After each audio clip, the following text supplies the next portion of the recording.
Hello और welcome to study I Q. Now United Nations का पुनर्जन्म करना होगा, इसका रीबर्थ करने का टाइम आ चुका है। ये बहुत ही इंपॉर्टेंट स्टेटमेंट इंडिया के प्रधानमंत्री ने दी है during his address to UN इकोसॉक। ये क्या है?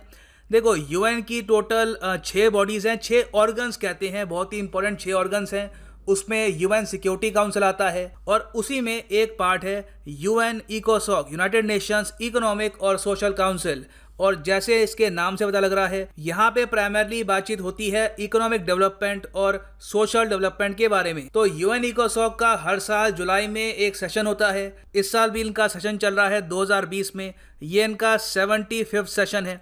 तो इस सेशन के भाषण में मोदी जी ने एक बहुत ही इंपॉर्टेंट बात बोली है कि यूएन का अब रीबर्थ करना होगा। और इन्होंने यहाँ पर तर्क यह दिया है कि आखिरी बार जब यूएन जैसा संगठन बनाया गया था तो उस वक्त दुनिया एक बहुत ही बड़े क्राइसिस से गुजर रहा था। वर्ल्ड वॉर 2 खत्म हुई थी और उसके बाद हमने देखा कि वेरियस कंट्रीज इकट्ठा हुए और यूएन बना और बाद में इसकी बहुत सारी बॉडीज बनी। तो आज के समय because of covid pandemic similar case आप देख रहे हैं, एक ह्यूज क्राइसिस दिख रहा है। हालांकि लोगों की जो मौतें हैं ये काफ़ी कम है कंपेयर टू वर्ल्ड वॉर 2, मगर अभी भी हमको पता नहीं है कि 1 साल बाद या 2 साल बाद जो टोटल नंबर ऑफ डेथ्स है ये कहाँ जाके रुकेगा, 20 लाख 30 लाख। और ये तो हमने बात करी है डायरेक्ट डेथ की। यूएन ने ये भी कहा है कि बिकॉज ऑफ दिस वायरस जो इकोनॉमीज बंद हुई हैं, ट्रेड बंद हुआ है, दुनिया भर में काफ़ी जगह कंट्रीज बंद हो गई हैं, उसकी वजह से फूड की प्रोडक्शन बंद हुई है। और यूएन एस्टिमेट कर रहा है कि आने वाले 2 से 3 साल में जो डेवलपिंग कंट्रीज़ हैं वहाँ पर मास स्टारवेशन हो सकती है, मतलब कि लोग भूख से मर सकते हैं। तो जो कोविड-19 पेंडेमिक है ये भी अपने आप में एक मेगा इवेंट है जो पूरी दुनिया को चेंज कर देगा for a very long time. तो ऐसे टाइम में ज़रूरत ये है कि यूएन को भी हम रिफॉर्म करें। बहुत ही अच्छा आइडिया दिया गया है यहाँ पर और सही टाइम पर इंडिया ने ये जो कॉन्सेप्ट है पिच किया है। और आप देखेंगे कि इन द फ्यूचर इस पर काफ़ी बातचीत होगी कि क्यों ना पूरा जो यूएन है इसको हम फिर से रीबिल्ड करें। तो डिस्कस करते हैं इस टॉपिक को, इसकी पॉसिबिलिटी क्या है, इंडिया को इससे क्या बेनिफिट होगा। बहुत कुछ आपको जानने को मिलेगा। So a lot to know, a lot to discuss as always. But before we begin, go to Google Play Store, download the study IQ education app और यहाँ पे आप खरीद सकते हैं हमारा यूपीएससी कोर्स जिसके लिए EMI ऑप्शन भी अवेलेबल है। और by the way, don't forget to subscribe to study IQ and press the bell icon. तो पहली बात तो इस बार का जो थीम है ऑफ यूएन इकोसॉक ये है मल्टीलैटरलिज्म आफ्टर कोविड-19। What kind of UN do we need at the 75th anniversary. Multilateralism का अर्थ होता है जहां पर बहुत सी सरकारें मिलकर एक्शन लेती है। एक सिंगल गवर्नमेंट बाकी सब गवर्नमेंट्स को इग्नोर करके खुद एक्शन नहीं लेती। फॉर एग्जाम्पल, जब दुनिया में यूएसए और यूएसएसआर दोनों का वजूद था तो उस वक्त हम कहते थे कि प्रॉपरली एक मल्टीलैटरल वर्ल्ड है, क्योंकि दोनों में से कोई भी महाशक्ति अपनी तरफ से कोई एक्शन खुद ले नहीं सकती थी। मगर जब 1991 के बाद यूएसएसआर कोलैप्स कर गया, फिर उसके बाद हमने देखा कि कुछ समय के लिए एक यूनिलैटरल वर्ल्ड बन गया जहां पर एक सिंगल शक्ति थी, सिंगल सुपर पावर यूएसए। और उसके बाद आपको पता है कि यूएस ने किस तरीके से यूनिलैटरल एक्शन लिया, इराक पर बॉम्बिंग। तो आज के समय अगर हम देखें, because of China, Russia, India major powers rise करी हैं, इसकी वजह से मल्टीलैटरलिज्म फिर से जीवित हो चुका है। और आज के समय यूएस वो सब नहीं कर सकता जो 2003-2004 के आसपास यूएस कर सकता था। तो ये थीम था। इसके हिसाब से पीएम मोदी ने यहाँ पर काफ़ी पॉइंट सामने रखे। पहले तो ये बोला कि इस कोविड-19 पेंडेमिक में इंडिया ने बहुत सी कंट्रीज़ की हेल्प करी है।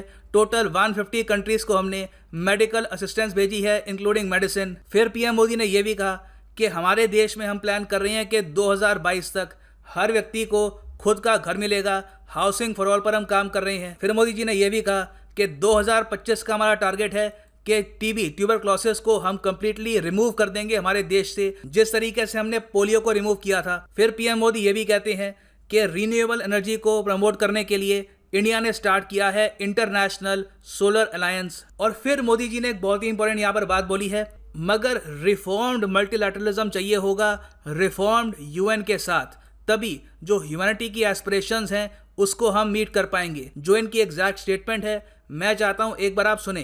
Today while celebrating 75th years of the United Nations, let us pledge to reform the global multilateral system to enhance its relevance, to improve its effectiveness and to make it the basis of a new type of human-centric globalization.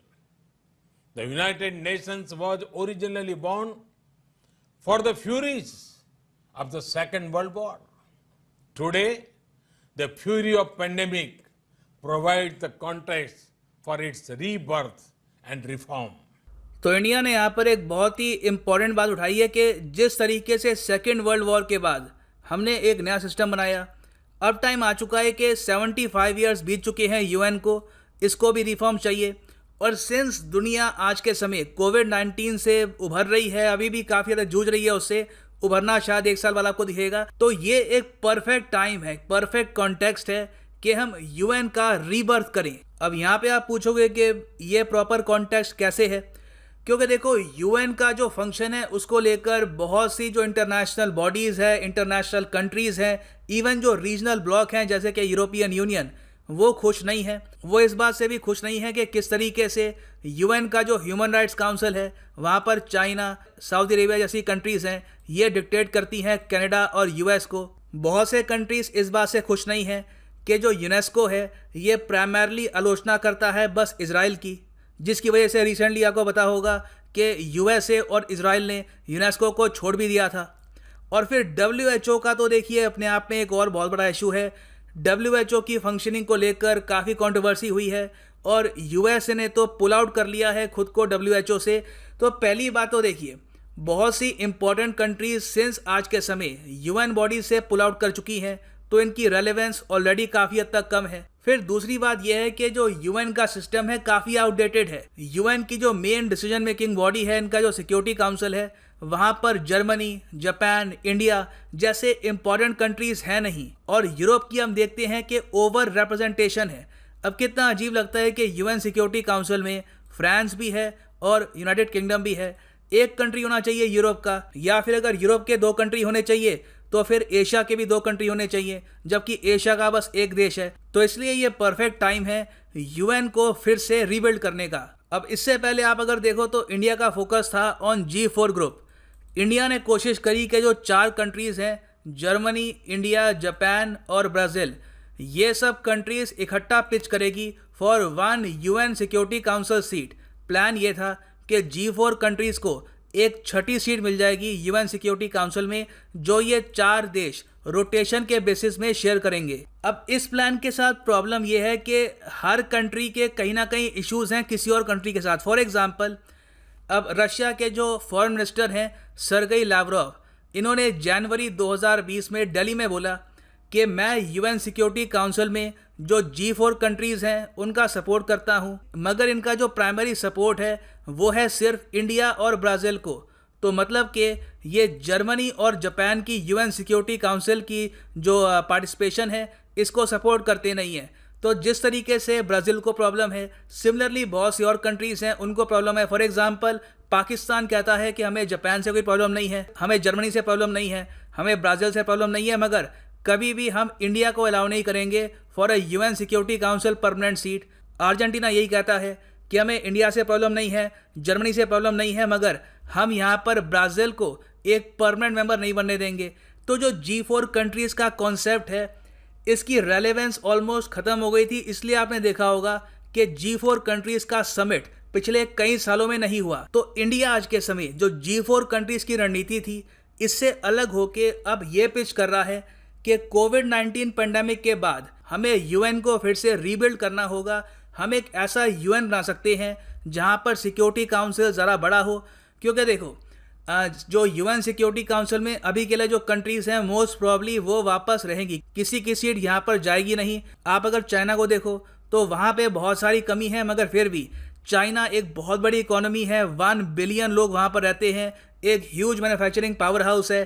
तो जो भी नया system बनेगा उसमें China की involvement तो होगी ही, मगर चाइना के साथ साथ एक और एशियन कंट्री यहाँ पे होना चाहिए, वो मोस्ट प्रॉब्ली या इंडिया होगा या जापान। और सिंस ज़रा कंट्रीज़ आज के समय इंडिया को सपोर्ट करती है compare to Japan, primarily Russia तो बिल्कुल इंडिया को ही सपोर्ट करेगा कंपेयर टू जापान, तो इसलिए इंडिया का केस यहाँ पे ज़रा स्ट्रांग बनता है। तो इंडिया की तरफ से ऑफिशियली ये इनिशिएटिव स्टार्ट हो चुका है, और आप देखेंगे इन द फ्यूचर यूएस और वेरियस और कंट्रीज़ ये कहेंगी कि बिल्कुल यूएन का पूरा ओवरहॉल करना होगा। इसमें जो यूएन की बॉडीज़ हैं, WHO, यूनेस्को, इनका जो ह्यूमन राइट्स का काउंसिल है, सबको हमें प्रॉपर तरीके से डेमोक्रेटाइज करना होगा, उसको अपडेट करना होगा और इंश्योर करना होगा कि इनकी बॉडीज़ जो हैं, यूएन की बॉडीज़, इसमें करप्शन ना आए, इसमें बायस ना आए और ये प्रॉपर तरीके से फंक्शन करती रहे। So for the time being ये है एंड इस वीडियो का। Thanks for listening and as always God bless you all.